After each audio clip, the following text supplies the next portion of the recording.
Expressionistic drip painting. Hello everyone, this is Mr. Bentley and this is Art with Mr. Bentley, and I'm going to show you today how to create an expressionistic drip painting or action painting in the style of artist Jackson Pollock. Let's prepare your art area. First, you want to put something on the floor to go underneath our painting, because Jackson Pollock did a lot of his paintings on the floor. That way he could move around, add stuff here, add stuff there, but we don't want to ruin the floor. So I put these black bookshelf panels on the floor.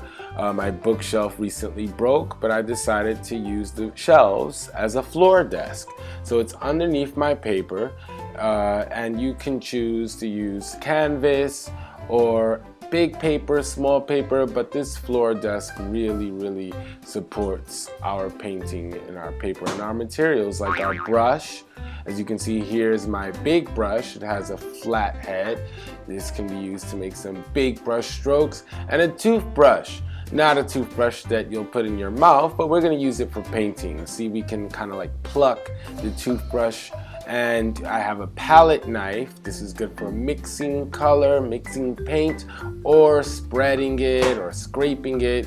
Different techniques, different expression. Here's a Tupperware bowl that we're going to use as a palette to mix our paint. And I have the primary colors of paint: yellow, red, and blue, or red, yellow, and then blue. The three primary colors that can make any color of the rainbow. So we'll mix that in our palette. Eventually, here's our paper towel.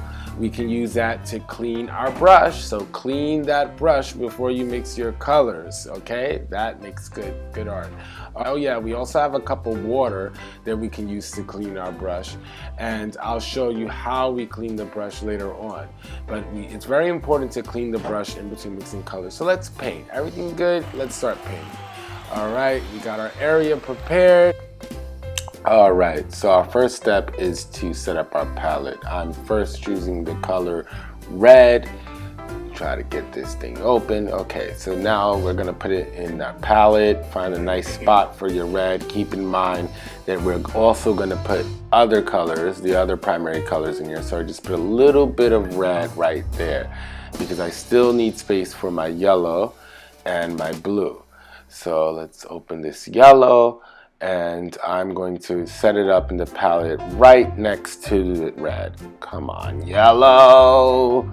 Yellow, lulu. Okay, I didn't want it that close to the red, but you know, that's the way it squirted. But it's okay. We're moving on to the blue. So I'm gonna get some blue on my palette. So now I have red, yellow, and blue, the three primary colors. And I can make any color of the rainbow with these three colors, and I can mix them in another spot on the palette. So we got a lot of space on there. Now I'm gonna take, let's say, this brush. This is a flat brush, medium size. It's a good size to do lines. That's what flat brushes are good for, nice swift lines. I'm going to choose a color. How about blue? I'm feeling like blue today.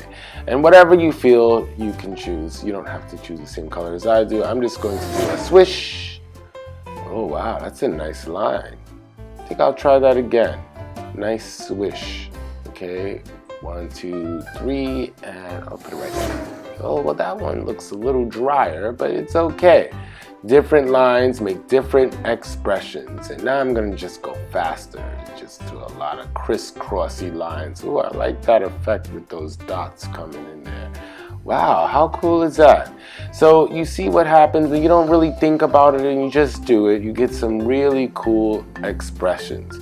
And this is what the art of Jackson Pollock was all about, just expressing. And it looks kind of like some roads on a highway. Where is this line? Where's that one going? Vroom, vroom, vroom, vroom.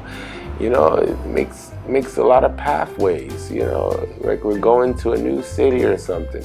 You know, that's a good thing about expressions. It makes your imagination flow. So I'm going to choose the color yellow. And with this color, I can just do some dots. Dot, dot, dot, dot, dot, dot, dot, dot. dot, dot, dot, dot, dot, dot, dot, dot, dot. Notice I'm changing the pressure. I'm doing hard dots, small dots. Kind of looks like stars in the sky. Look at that. Ooh, very cool, very cool.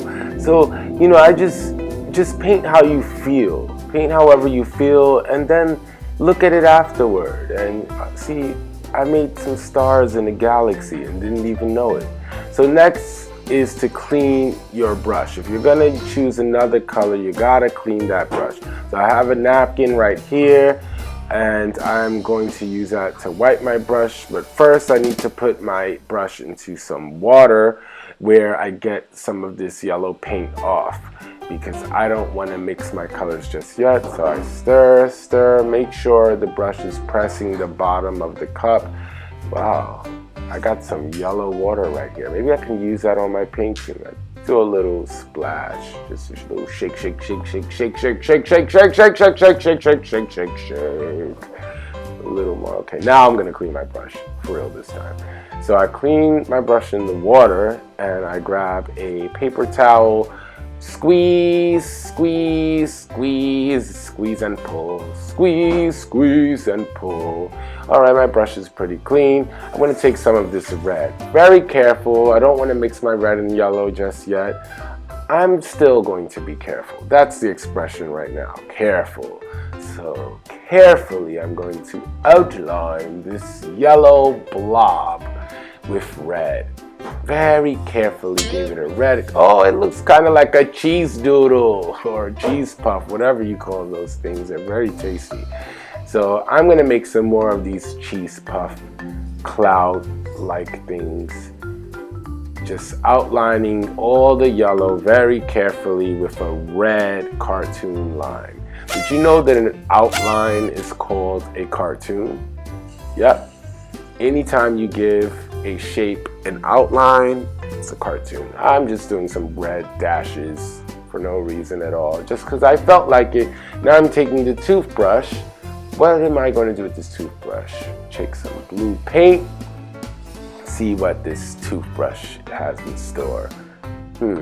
If I put the toothbrush in the water with the blue paint, it makes like a drippy kind of watercolor effect. Look at that! All I gotta do is pluck it with my finger. And I'm gonna put a little bit of blue paint on my finger as well to do some fingerprints. Look at that. How fun is this? This is so much fun. Okay, what can I do with the fingerprints? I'm gonna put the brush down for now. I think I wanna connect those fingerprints together. When I say connect, that means I'm going to draw a line to make each fingerprint touch in some way. Look at that. We're extending the line to each fingerprint as if it were a point. So from one point to the next, we're making this line travel to every fingerprint that I put on the paper. And then to the left, to the beginning, back to the beginning. And whoa, did I just make a shape? I just made a shape by connecting all my lines to every fingerprint point.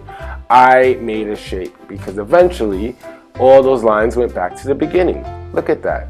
And anytime when you connect lines to points and you close it back to the beginning, you make a shape. And inside my shape is this galaxy of colors and all sorts of cool things. Let's go back to the big brush. Let's see, what should I do with this big brush? Well, first, I think I might need to clean it. Clean that brush. Ooh, see how my water changed to that nice red, drippy color? But I don't think I want to use any red right now. I feel like using another color. So I clean my brush. Which one? Red, yellow, or blue? How about some more blue? But this time, I'm going to put some of that blue in another spot because now I want to mix colors together and come up with a new color. Ooh, look at that water. It turned green. Awesome. But I don't want to use green just yet. I want to mix blue with the color red and see what I get from that. So I clean my brush off, because every time you mix colors you gotta clean the brush. Very important. So now with my clean brush, there's a little bit of old black crusty paint on there, but that's okay. I'm gonna put some more red on my palette because I don't have too much, and I'm also gonna put some on top of the blue, because what that'll do is give me a mixture, and I can still have the other red on the palette and the other blue clean. This color is not changing much. It did change to a darker red, but I want to add some more blue to it. Let's see what happens. Can you guess what color I'm going to get by evenly mixing the red and the blue together? Who can guess? It's getting darker and darker. Now, on your screen it might look black, but it's actually another color. Did you guess purple? It actually is purple. When you see me put this on the paper, you're going to see how purple it is. Okay, still looking dark, but watch what happens. I'm just going to fill in all the negative space. The negative space is the part of the paper that I don't have anything yet, or any paint, any pictures. See how purple that's looking? Look at that. That purple is actually coming alive. And I'm going to get a little bit of more purple. I'm going to saturate the purple. That means keep adding more so the color gets deeper. Okay, and I'm just spreading it across the negative space. Notice that I am not covering anything that I already have on my paper, because I want to keep all those awesome lines and colors. I don't want to color over them. So I'm just coloring in the negative space. I just grabbed a little bit of that water in there. It's okay that the water is green. It's not really going to show in the paint, because now I'm spreading the color out. You can spread the color out by adding water. And I got some negative space there, just covered it up. And I want to completely cover the negative space, or the white part of the paper, with the purple. So I'm very careful. I don't want to go over my nice blue lines. I don't want to destroy them. So I'm being very careful. And you can go over the same spot again just to make sure that you fill the negative space in. But what's happening to my purple? The more water that I add to the purple, what happens to it? It starts getting clearer, or lighter, or more transparent. Transparent means that you can see through the color. So on this side of the paper, the purple is transparent. We can see through, and you might even see some colors underneath from what we did before, like that little blue dot over there. So I keep spreading my paint with my water and having this transparent color purple on one side of the paper, and a very saturated purple on the other side. And I'm going to add some more paint from the palette on this side, because I want to continue to saturate and make this side a darker purple. So notice I didn't add any more water to this side, just pure paint from the palette. I want this side, that side, to be opaque, and this side is transparent. So when it goes from a dark saturated opaque purple to a light transparent purple, we call that a gradient. And see how my gradient really closes this nice shape inside right here. It really makes it stand out, and as if it's on top of the paper. So let's just look at our artwork for a bit. You know, the cool thing about painting with Expressionism is that if we turn the paper around, we might see something different. What do you see? Let's turn it this way. And what do you see now? What do you see on the lines and on the colors, on the gradient? How about this way? now that I've changed the direction? What do you see now? And back to the beginning of how it was originally when I painted. Well, it's actually at a diagonal now, but that's okay. And that's exactly how Jackson Pollock painted. He moved all around his canvas. He looked at it, he added more, like I'm adding red now. I'm going to do a little more of these nice dot effects. That was really fun. I'm very careful. I'm only putting it on the negative space right now. Not going over that blue line. I'm being very, very careful.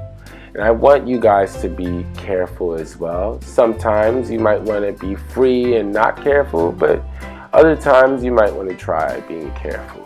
We can try different things when we create art. That's the key to becoming a great artist, to try different and new ways of doing it.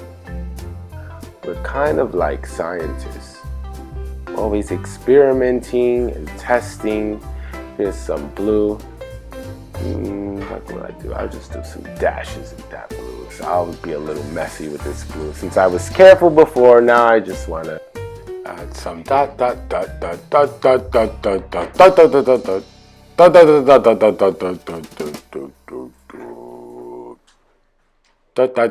dot dot dot. That's a lot of fun, just adding some dots.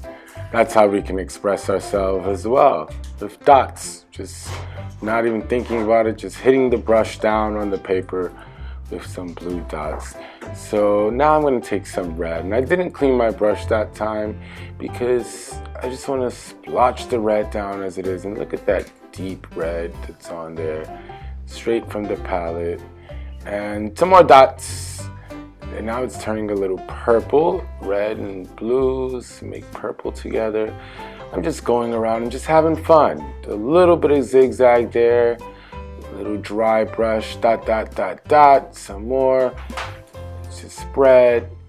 You know, just different feelings call for different strokes. Now I'm not going to mix my colors. I'm going to clean my brush. So I clean it off. And this time I'll use my rag. So I squeeze and pull, squeeze and pull, squeeze and pull. That wipes the brush off good. I'm going to use yellow this time, and I'm just going to let the brush glide across and around, just very, very delicately, just gliding. I like how it glided through that yellow and red and made that red line. Whoa, look at that, that nice round yellow line going in the corners and this red just going through. Awesome. This looks really, really incredible. So right now I'm just feeling a little more playful with the colors, so I did some more blending there, and I'm going to keep this yellow line right here. I'm going to make sure I don't paint over that because I really like how that came out. And I didn't even do it on purpose. It just came out accidentally. I didn't think about it. That's what's really great about Expressionism, because you can just express very fast what you're feeling and show that in the paint. I'm going to use this toothbrush a little bit. I'm going to choose the red. I'll use the red, yeah. So with the red, I'm just gonna use another texture, maybe just hit, dot, dot, dot, dot, dot, dot, dot, dot, dot, dot. I do a lot of the dot dots and a lot of the singing while I do my brush strokes, because that really helps me with a nice tempo. You can see a lot of differences in the strokes by giving each stroke a sound or an expression. You know, this is all about expression. I can do some streaking, some blending with the toothbrush. It's really cool just looking at all of the effects that we can create, and we can study these effects and we can think about using them in our next painting. Now we're going to use some drips because we haven't gotten to drip painting yet. So I'm just shaking this bottle and just letting the paint drip on top of everything that I've done. And this is another very important technique that Jackson Pollock did. He would just drip it from the brush or drip it from the bottle. And look at these nice red blobs of paint that I have all over my paper now. That looks really cool. Gives it a three-dimensional or 3D kind of look. I'm going to use blue now. Same thing, shake and squeeze and drip. And if you don't have a container of paint like this, you can just put a lot of paint on the brush and shake the brush, and maybe even add some water to the paint and just let it drip. Straight from the bottle is how I'm doing it. I really like to see the drips just fall on top of each other, and you can see the differences in the color. It's a very bold, exciting contrast from the red to the yellow, from the blue to the red. And then on top of everything else I painted, you know, I'm gonna use some more blue, and I want to make my gradient darker. So I'm going to use this blue that I just poured in my palette, and I'm going to go into the corners of my gradient and just make everything darker. And you can always change your mind with your painting, and if you want to change something or paint over something later on, do so. But it's important to take your time and to look at things after you complete one step, and then look at it after you complete the second step and the third step and the fourth step, you know. And it's okay if you're not done yet. You don't have to be done. You can keep looking at your painting and seeing what it needs. Sometimes you want to be careful at certain parts, sometimes you want to be messy. It's all up to you when we're doing expressionistic paintings. I'm going to just add more of this blue. I don't have any more negative space, but I'm just going over the purple very gently.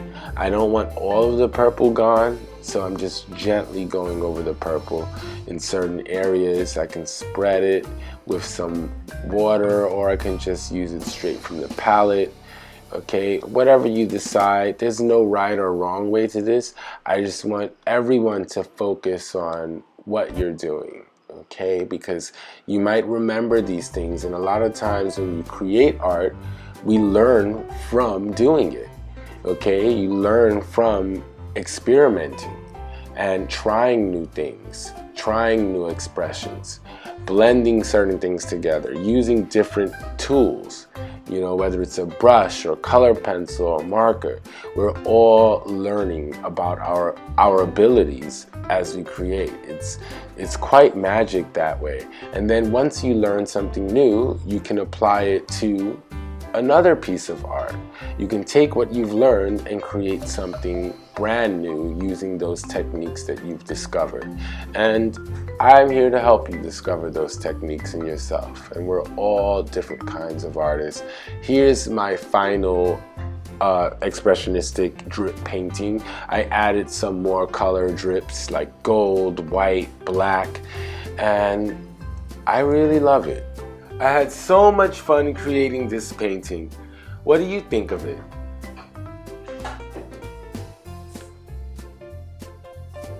Hello friends and family, I hope you've enjoyed the lesson on expressionistic drip painting in the style of Jackson Pollock. So if you can, take a picture of your artwork and just send it to my email right there, artwithmrbentley@gmail.com. And if you can also send to me maybe a description of your artwork, how you felt when you created it. I really love instructing you guys, and I love how art can bring us together in these times. Stay tuned for our next video. Some of it may be reviews, some of it may be brand new, but it will always be creative.